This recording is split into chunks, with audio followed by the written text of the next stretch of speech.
Hey yo yo les amis, salam alaikum la famille, bonjour à tous les supporters du football et de la balle ronde. On se retrouve pour une nouvelle vidéo, un nouveau sujet, mais avant ça, je tenais à m'excuser à tous les abonnés de la chaîne, à tous ceux qui attendent mes vidéos, qui les regardent et qui les aiment.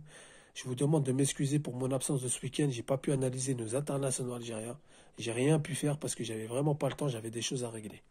Donc je reviens à vous pour une nouvelle vidéo, un nouveau sujet. On va parler de nos internationaux algériens.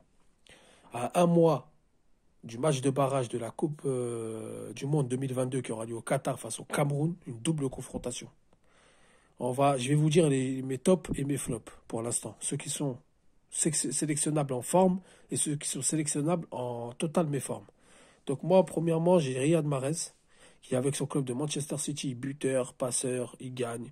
En Ligue des Champions, ils ont écrasé le Sporting 5-0.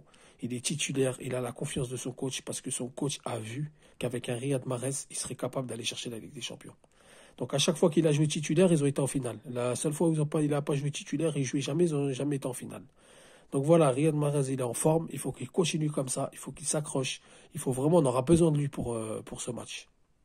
Ensuite, on a Adam Zorgan, joueur de Charleroi, milieu de terrain, en forme. Il joue 90 minutes, il joue titulaire, il fait des beaux matchs, il est accrédité de belles notes.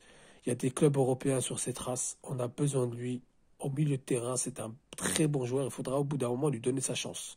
Parce qu'il y a des joueurs au milieu de terrain, c'est pas trop ça en ce moment. Ensuite, on a Ismaël Benasser, joueur du Milan AC, premier au classement. Depuis son retour de la Coupe d'Afrique des Nations, il enchaîne les titularisations. Il enchaîne les bons matchs, il pèse au milieu de terrain, il retrouve sa forme, il retrouve sa condition physique. Et ça, c'est une très bonne nouvelle pour nous, les amis. On est obligé d'avoir un Ismaël Benasser en forme. Sinon, si on n'a pas lui, on est mort face au Cameroun. Ensuite, on a Nabil Bentaleb. Nabil Bentaleb, ok, il n'a pas été sélectionné ces derniers moments. Ça fait un petit moment qu'il n'a pas été sélectionné. Mais là, il est sélectionnable. Et il reste toujours sélectionnable.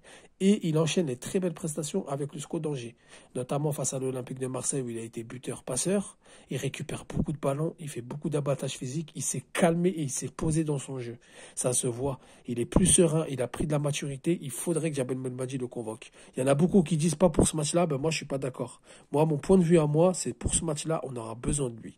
Parce que là, c'est pas une question de technique, tactique. Là, c'est milieu de terrain, renforcer le milieu de terrain.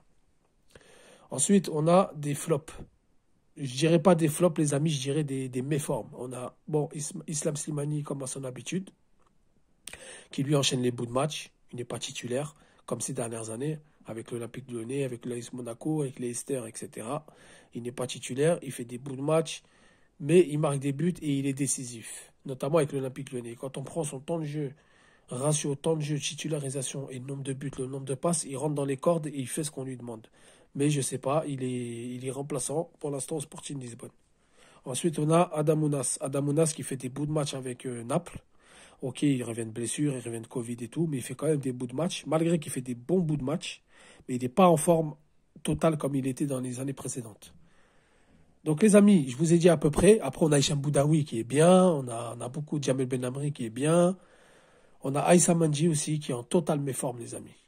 Aïssa Manji, c'est. Là, il y a anguille sous roche, comme on dit. Il faut qu'on s'inquiète pour lui.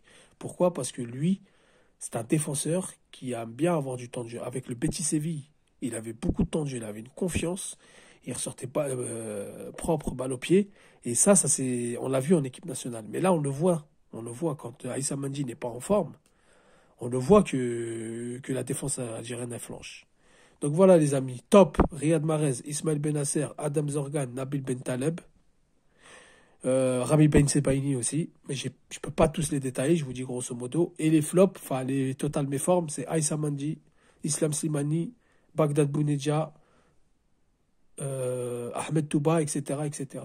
Donc les amis, je vous ai donné mon point de vue, vous me dites à vous ce que vous en pensez par commentaire. Vous me dites si vous êtes d'accord ou pas, il n'y a pas de souci, je vous répondrai. Sur ma chaîne, on est libre de débattre. Même si on n'est pas d'accord, on est libre de débattre. Donc, n'hésitez pas à liker, n'hésitez pas à partager, à vous abonner un maximum. Moi, je vous dis salam salam, que la paix soit sur vous.